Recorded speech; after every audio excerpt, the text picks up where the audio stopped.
और अब वक्त यूके प्राइम का है। उत्तराखंड बोर्ड की 10वीं और 12वीं के बची परीक्षाएं 22 से 25 जून के बीच होनी है। इसे देखते हुए विभाग ने तैयारी शुरू कर दी है। वहीं मंत्री अरविंद पांडे ने बताया कि छात्र छात्राओं के बचे पेपर सरकार के लिए बड़ी चुनौती है। इसके लिए अधिकारियों को निर्देशित किया गया है। वहीं उन्होंने कहा कि बच्चों के समूह के साथ ना आए बच्चे। साथ ही जो बच्चे धूप में आ रहे हैं उनका कहना है कि टेम्परेचर बढ़ा पाया गया तो उन्होंने अलग रूम में बैठाया जाएगा उन्हें। साथ ही कहा कि आपातकालीन सेवा 108 को भी लगाया जाएगा। बच्चों के एग्ज़ाम का आना यह अपने आप में बहुत चुनौतीपूर्ण कार्य है, लेकिन बच्चों का जीवन इससे जुड़ा हुआ है। हाई स्कूल के बच्चे, इंटर के बच्चे, उनका एग्ज़ाम होना बहुत आवश्यक था। तो हमने 100% इस समय कोशिश की है कि यह संक्रमण आगे ना फैले, यह बच्चों तक ना जाए और एग्ज़ाम भी हो जाए। निश्चित ही ये अपने आप में बहुत बड़ा चुनौतीपूर्ण कार्य है और मैंने अधिकारियों को बुला के निर्देश दिया है कि जो भी बच्चे हमारे यहाँ एग्जाम देने आते हैं वो समूह में इकट्ठे होकर ना आए, सोशल डिस्टेंसिंग का पालन करते हुए आए। उत्तराखंड के मुख्य सचिव ने आदेश जारी कर 1 साल तक किसी भी विभाग में नियुक्ति नहीं होगी ये कहा था, जिसे लेकर यूथ कांग्रेस ने देहरादून स्थित राजीव भवन में धरना दिया। इस मौके पर यूथ कांग्रेस के राष्ट्रीय इंचार्ज वैभव वालिया ने कहा, सरकार युवाओं के साथ धोखा कर रही है। उन्होंने कहा, तुगलकी फरमान जारी किया गया जिसमें मुख्यमंत्री त्रिवेंद्र सिंह रावत ने 1 साल तक युवाओं को कोई भी सहायता नहीं दी जाएगी, इस बात का जिक्र किया।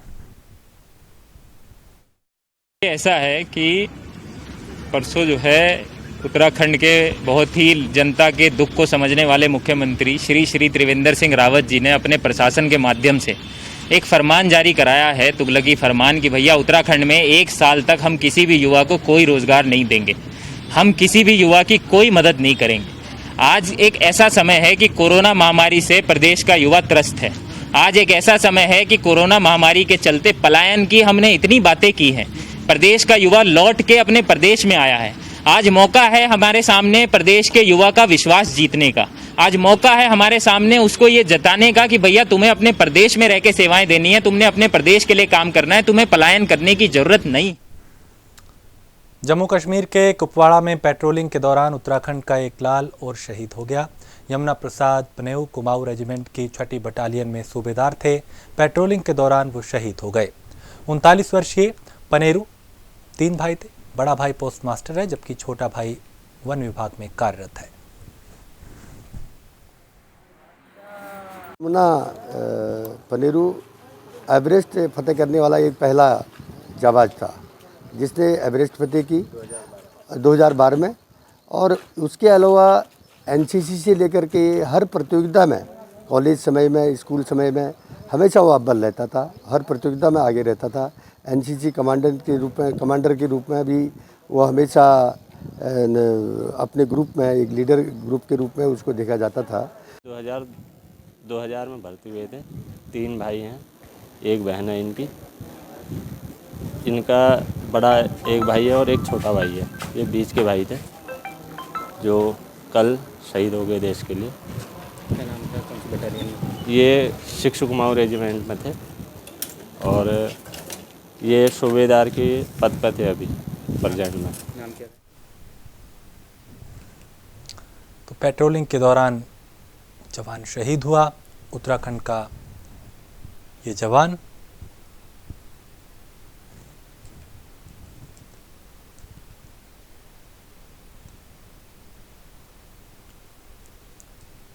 तो 39 वर्षीय पनेरू 3 भाई थे और जो बड़ा भाई वो पोस्ट मास्टर है जबकि छोटा भाई वन विभाग में कार्यरत है। उनकी एक छोटी बहन भी है। यमुना प्रसाद पनेरू अपने पीछे एक पूरा परिवार छोड़ के गए हैं और उनकी पत्नी समेत परिजनों का रो रो कर बुरा हाल है।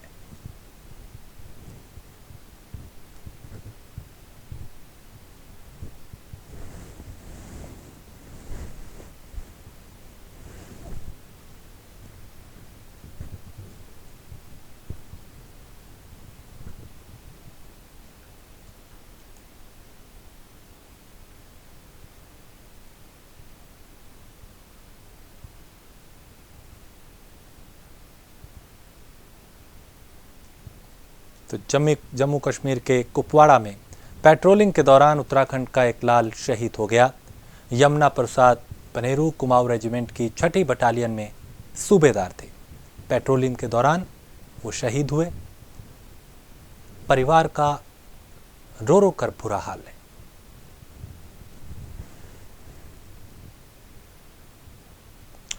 तो बच्चे देश का भविष्य हैं, लेकिन आज के इस वक्त में ऐसे बहुत से बच्चे हैं जो स्कूल जाने या फिर खेलने की जगह काम करने को मजबूर हैं ताकि 2 वक्त की रोटी नसीब हो सके। बच्चों का इस तरह से काम करना एक चिंता का विषय है। स्कूल जाने और खेलने कूदने की उम्र में बहुत से बच्चे 2 वक्त की रोटी के लिए काम करने को मजबूर हैं। इस वजह से हर साल 12 जून को बाल श्रम के खिलाफ विश्व दिवस मनाया जाता है और उत्तराखंड में भी बाल श्रम की स्थिति चिंताजनक है।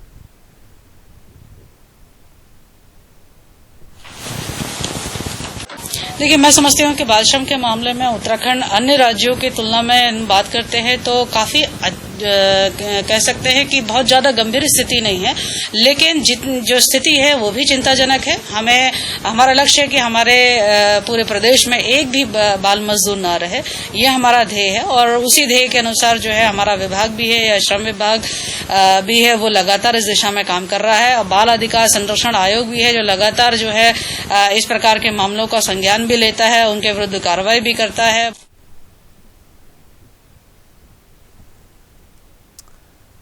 तो लॉकडाउन के बाद सभी धार्मिक स्थलों को खोल दिया गया। धार्मिक स्थल खोले जाने के बाद मस्जिद में सोशल डिस्टेंस के तहत चंद लोगों के साथ पहले जुमे की नमाज अदा की गई। मस्जिद में नमाज पढ़ने आए लोगों में 2 फीट की दूरी के साथ सोशल डिस्टेंस बनाए रखा और मास्क भी लगाया गया। सैनिटाइज़र करने का भी पूरा यहाँ पे व्यवस्था की गई थी। और इसी की ज़रूरत है कि धार्मिक स्थल भले ही खुल गए हैं, लेकिन ज़रूरत इस बात की है कि सावधानी बरती जाए। फिर चाहे मंदिर हो, मस्जिद हो, गुरुद्वारा हो या फिर चर्च हो, हर जगह ज़रूरत है सोशल डिस्टेंसिंग को बनाए रखने का। और जब भी घरों से बाहर जाएं तो मास्क ज़रूर पहने। तो 8 जून से धार्मिक स्थल देश में खोले गए हैं।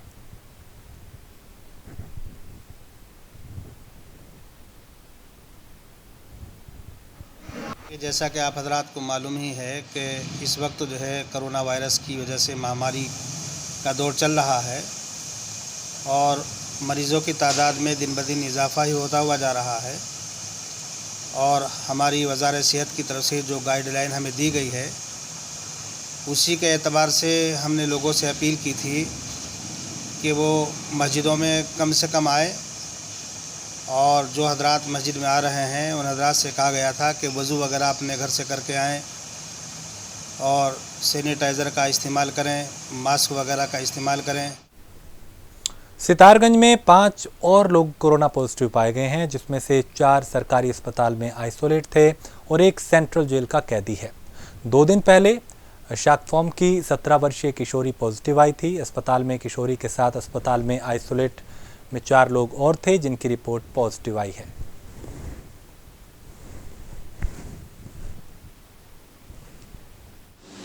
तो 11 तारीख की एलसीडीसी की रिपोर्ट थी जिसमें हमारे आइसोलेशन वार्ड में सैंपल कुछ भेजे गए थे, जिसमें 2 युवतियों के और 2 युवकों के सैंपल हमको पॉजिटिव प्राप्त हुए। तो इस प्रकार से 4 लोग हमारे यहाँ पॉजिटिव पाए गए हैं और 1 बंदी सेंट्रल जेल में पॉजिटिव पाया गया है। तो इस प्रकार से कुल संख्या मिला के 5 होती है। तो 5 जो व्यक्ति हैं वो संक्रमित पाए गए हैं, जिन्हें कि हमारी जो जिला हॉस्पिटल की टीम है वहाँ से वाहन हमको प्राप्त हुआ था, तो उनसे उनको जिला हॉस्पिटल रुद्रपुर भेज दिया। उधम सिंह नगर में बीजेपी विधायक के भतीजे को सीपीयू संग अभद्रता करना भारी पड़ गया। मामले में सीपीयू दारोगा की तहरीर पर कोतवाली रुद्रपुर में विधायक के भतीजे के खिलाफ लॉकडाउन के उल्लंघन और सरकारी काम में बाधा डालने का मुकदमा दर्ज किया गया है।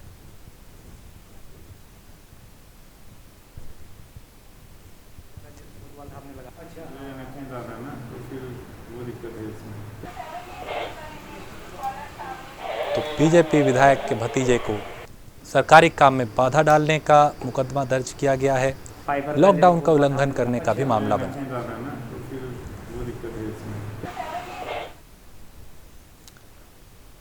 सितारगंज विकासखंड ध्यानपुर ग्राम सभा में भ्रष्टाचार के खिलाफ लड़ रही उप प्रधान ने ग्राम पंचायत विकास अधिकारी और प्रधान के खिलाफ कार्रवाई की मांग करते हुए आज उप जिलाधिकारी कार्यालय पर दर्जनों उप प्रधानों ने शिकायती पत्र सौंपा और कार्रवाई की मांग की।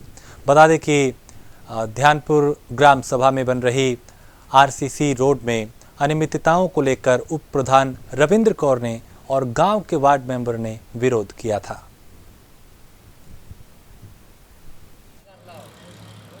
ये हमारी यही मांग है कि हमारे उप प्रधान रविंद्र कौर के खिलाफ जो मुकदमे दर्ज करवाए हैं समर सिंह प्रधान ने और सेक्रेटरी देवेंद्र मेहता ने, वो अपने वापस ले मुकदमे, नहीं तो हम बड़े अधिकारियों के पास जाके धरना प्रदर्शन करेंगे और सभी ग्रामीण हमारे साथ हैं। हमें न्याय मिलना चाहिए। हर एक ग्राम सभा में आजकल क्या हो रहा है कि प्रधान जो है उप प्रधान को कुछ भी नहीं समझ रहे हैं। ये उनका कहने का मतलब है, वो अपने सभी को कहते हैं कि हमारी सेक्रेटरी के साथ और वीडियो के साथ हमारी अच्छी संबंध है, आप लोग हमारा कुछ नहीं कर सकते हैं, आप जहां मर्जी चले जाइए, लेकिन हमारा कुछ नहीं कर सकते हैं।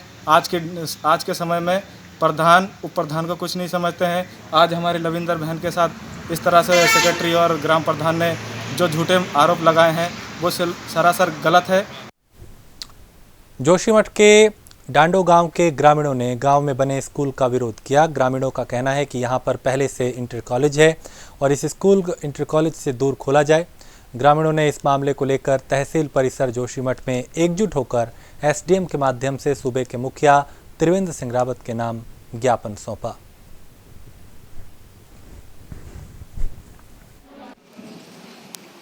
द्वारा दिया गया है कि जो राजीव विद्यालय यहाँ पे खोला जा रहा है उसका पूरे गांव वाले विरोध कर रहे हैं कि वो यहाँ नहीं खुलना चाहिए, उसको किसी ग्रामीण क्षेत्र में भेज दिया जाए और जैसे कि पिगलकोटी में विद्यालय बना है उतना भव्य विद्यालय बनाया जाए। ये विद्यालय इंटर कॉलेज के लिए भूमि दी गई थी ग्रामीणों द्वारा। ये भूमि जो दी गई है ये डाडो गाँव की भूमि है। अगर इस पर ये विद्यालय बनाया जाता है तो सारी महिलाएं, पुरुष, बच्चे इसके लिए आंदोलन करेंगे और हमारा शिक्षा मंत्री से निवेदन भी है। उन्होंने अपनी बात को अभी कुछ दिन पहले प्रेस कॉन्फ्रेंस पे रखा भी था कि ये विद्यालय यहाँ नहीं खुलेगा। जोशीमठ में हुआ था तो यहाँ को शिक्षा को देखते हुए लोगों ने अपनी सारी भूमि, आधे से ज्यादा भूमि हमारी सेना में चले गई, आधे से ज्यादा भूमि शिक्षा के क्षेत्र में और जल विद्युत परियोजना में हम वैसे भी भूमिहीन है जोशीमठ के। मसूरी कांग्रेस द्वारा लॉकडाउन के दौरान पत्रकारों द्वारा किए गए सराहनीय काम को लेकर उनको सम्मानित किया गया। इस मौके पर कांग्रेस द्वारा प्रदेश सरकार पर जमकर हमला बोला गया। कांग्रेस के जिला अध्यक्ष संजय किशोर ने कहा, प्रदेश की त्रिवेंद्र सरकार कोरोना मामले से निपटने में पूरी तरह फेल साबित हुई है। रुकना है कि जिस तरीके से देश के लोगों ने लॉकडाउन के चलते उसका पूरा पालन करते हुए केंद्र सरकार और राज्य सरकार का साथ दिया, लेकिन आज देखने को क्या मिल रहा है, पूरी तरह से इनकी नीति फेल हो चुकी है कोरोना महामारी को लेकर और लगातार संक्रमण बढ़ रहा है, देश में संक्रमण बढ़ रहा है और आज हमारे प्रदेश में भी संक्रमण बढ़ रहा है और उसके चलते ना क्वारंटाइन सेंटरों की व्यवस्था ठीक प्रकार से है, ना स्वास्थ्य सेवाएं ठीक प्रकार से हैं और ना ही कोई नीति ठीक प्रकार से है कि टूरिस्ट पैलेस में क्या होना चाहिए, होटल कैसे खुलने चाहिए, टूरिस्ट आने चाहिए, कभी ये खोलते हैं कभी बंद करते हैं। निश्चित रूप से आज बड़े अफसोस की बात है और अफसोस से कहना चाहता हूं कि सरकार नाम की कोई चीज नजर नहीं आ रही है कि जो जनहित में कार्य कर सके।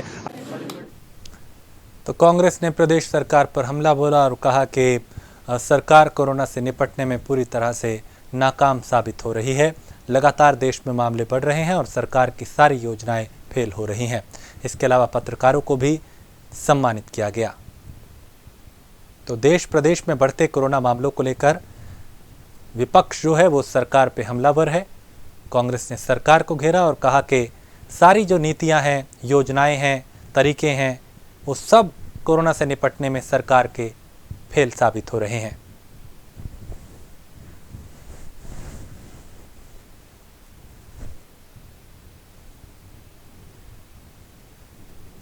कांग्रेस इससे पहले भी सरकार पर हमलावर रही है और कोरोना को लेकर लगातार सरकार को वो नाकाम बताती रही है।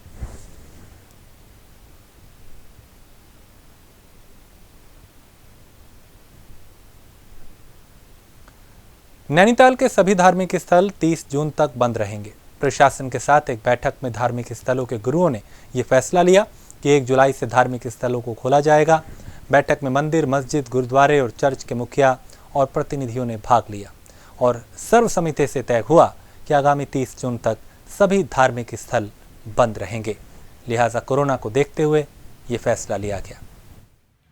नैना देवी ट्रस्ट के माध्यम से समस्त जो धर्मगुरु थे उनके बीच में एक बैठक बुलाई गई थी और उसमें हम लोग भी शामिल हुए थे। तो उसमें जो भारत सरकार की गाइडलाइन है धार्मिक स्थलों को खोलने को लेके और उसके प्रबंधन को लेके जो गाइडलाइन थी उससे सभी को अवगत कराया गया है और अवगत कराने के बाद समस्त जो हमारे धर्मगुरु हैं उनको ये अनुरोध किया गया है कि इसके अकॉर्डिंग वो अपनी कार्रवाई सुनिश्चित करें। एक शुरू होने के बाद 8 तारीख से भारत सरकार द्वारा धार्मिक स्थल खोलने की अनुमति दी गई है और उसी सिलसिले में क्योंकि बहुत दबाव थे, हर धर्म के जो श्रद्धालु हैं अपने अपने उस पर दबाव डाल रहे हैं कि मंदिर ये धार्मिक स्थल खोले जाएं, लेकिन गाइडलाइंस के आलोक में कुछ समस्याएं दिखाई दे रही हैं। उसके स्पष्टीकरण के लिए आज हमने सब धर्मों के लोगों की यहाँ बैठक बुलाई थी, जिसमें प्रशासन के लोग विनोद कुमार जी और सीओ सिटी थापा जी वगैरह तमाम लोग आए थे। उन्होंने अपना पक्ष रखा, लेकिन हमको लगता है कि ये पूरी तरह से व्यावहारिक नहीं है और इसको समझने के लिए थोड़ा वक्त चाहिए हमको जो गाइडलाइंस दी गई। तो कोरोना जैसी महामारी के बीच अपने अपने क्षेत्र में अहम भूमिका निभाने वाले कोरोना वॉरियर्स को प्रदेश कांग्रेस कमेटी के अध्यक्ष प्रीतम सिंह और अनुसूचित जनजाति के प्रदेश अध्यक्ष राजकुमार ने सम्मानित किया और इस मौके पर कई युवाओं ने कांग्रेस का दामन भी थामा। इसके अलावा सफाई कर्मचारियों को राशन की किट भी वितरित की गई।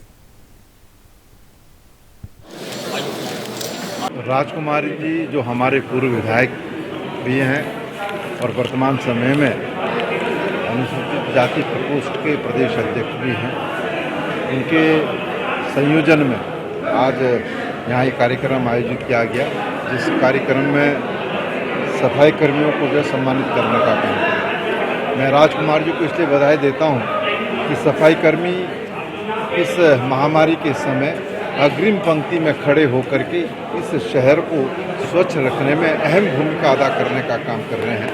तो स्वाभाविक बात है, ऐसे कर्मवीरों को जो है राजकुमार जी और उनके साथियों ने सम्मानित किया, उनको बधाई देता हूँ और सफाई कर्मियों का भी आभार व्यक्त करता हूँ कि संकट की इस घड़ी में तमाम कमियों की कमी की वजह से भी जो है वो फ्रंट फुट पर जो है लड़ने का काम कर रहे हैं। सम्मानित किया कि उन्होंने इसमें बहुत बढ़ चढ़ के हिस्सा लिया और जहाँ जहाँ लोग परेशान थे, चाहे वार्ड में हो, गली मोहल्ले में हो, विधानसभाओं में हो, या किसी को आना है, किसी को जाना है, किसी को राशन देना है या किसी को खाना खिलाना है, सभी भाइयों ने बहुत तन मन धन से मेहनत की। उनका आज थोड़ा सम्मान किया गया। मैं उनको सभी लोगों को बधाई देता हूँ और आशा करता हूँ कि आने वाले समय में जिस प्रकार ये कोरोना वायरस चल रहा है और बढ़ चढ़कर हिस्सा लेंगे। और आज कांग्रेस की नीतियों को अच्छा मानते हुए, कांग्रेस के सिद्धांतों को अच्छा मानते हुए, कोरोना के इस कार्यकाल में जिन भाइयों ने हमारा परिवार ज्वाइन किया है, कांग्रेस का परिवार ज्वाइन किया है, मैं उनको भी बधाई देता हूँ। मैं आशा करता हूँ कि वो लोग राहुल जी की, सोनिया जी की और प्रदेश अध्यक्ष प्रीतम सिंह जी की नीतियों पर चलेंगे। रुद्रपुर में जिला प्रशासन और पुलिस प्रशासन ने मास्क और सोशल डिस्टेंसिंग का निरीक्षण करते हुए चालान की कार्रवाई शुरू कर दी। कार्रवाई नगर के मुख्य बाजार में की गई, जिससे दुकानदारों में भी हड़कंप मच गया, क्योंकि कई जगह ना तो सोशल डिस्टेंसिंग का पालन हो रहा था, ना ही लोगों ने मास्क पहन रखे थे।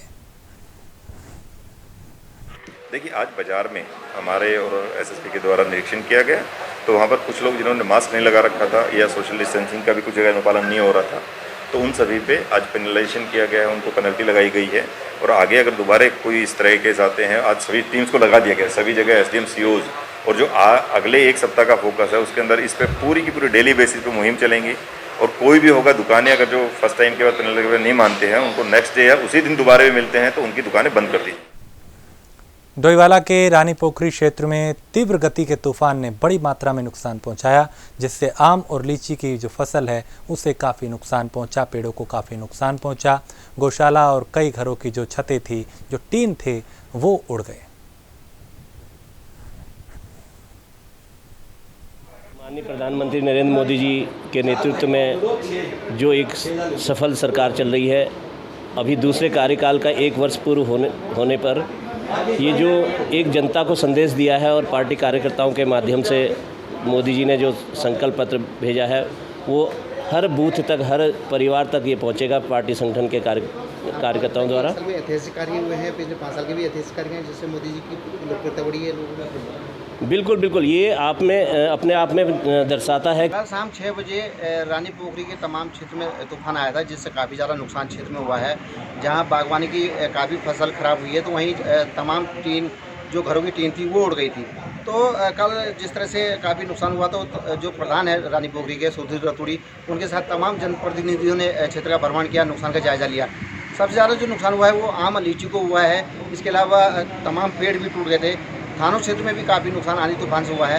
तो लोग चाहते हैं कि शासन प्रशासन लोगों की मदद करे जो लोग प्रभावित हैं। राजकुमार अग्रवाल, प्राइम न्यूज़, डोईवाला। देहरादून के जोगीवाला चौक पर कार और ट्रक की भिड़ंत हो गई। ट्रक को कार सवार गलत साइड से ओवरटेक कर रहा था। कार पूरी तरह क्षतिग्रस्त हो गई। कार सवार पूरी तरह सुरक्षित है। ये पूरा हादसा कैमरे में कैद हुआ।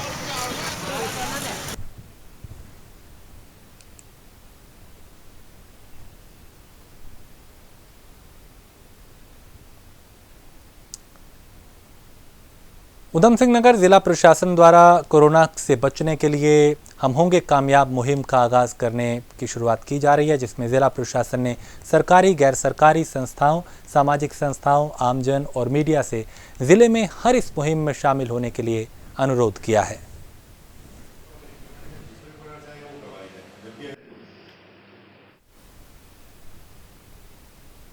और इसी के साथ इस बुलेटिन में इतना ही। देश प्रदेश की बाकी खबरों के लिए आप देखते रहिए प्राइम न्यूज़।